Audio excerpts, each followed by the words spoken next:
Well, yeah, 2003 was my first Tour de France, and it's amazing to think that a decade has passed. And occasionally I feel like I'm beginning to understand, or get inklings of understanding the race, because at first I knew nothing about it. I mean, literally nothing. It was my first experience of any kind of bike race at all. And it happened to be the Tour de France. It happened to be in Paris. It happened to be a prologue day where David Miller very nearly won. And I wasn't just watching, I was in the unfortunate position of broadcasting badly, I think we can safely say. But 10 years on, I mean, very quickly, it fascinated me. And I did spend a couple of those early years in a state of confusion, but kind of enthusiastic confusion, if you like. And then, after a few years, it had wormed its way properly under my skin, and I became, like so many of us are now, coming late to it, admittedly, but now kind of obsessed, and I don't think I could live without it. Where does it stand in the sporting calendar? What does it mean? I think you'd have to say, suddenly, if this is from a British perspective, that has changed almost overnight. Because for the best part of a decade, I would come home after spending a month away from home in July every year, and people would say, "Where have you been?"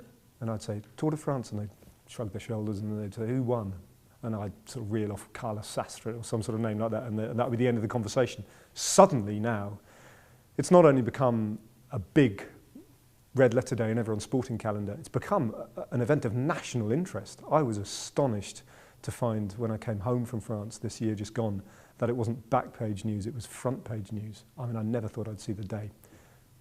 As an event, it's incomparable to anything else that I cover, because of its scale, its grandeur, the size of the global interest in it, the size of the media compound, the numbers of journalists, and the numbers of people watching in their millions for free every day on the street. And the access as a journalist you get right to the heart of the matter, sometimes even driving the issue and even having an influence in the outcome when doping rears its ugly head. The pressure that we can apply sometimes actually influences whether or not riders stay on the race or get thrown off. In terms of the last 10 years, what are the standout memories? I'm sure there's some good and some not so good based on the checkered history of the race recently. It probably sounds morally compromised to say I don't divide it into good and bad, because I think if you start to view cycling and the Tour de France like that, you'll go very swiftly, very mad.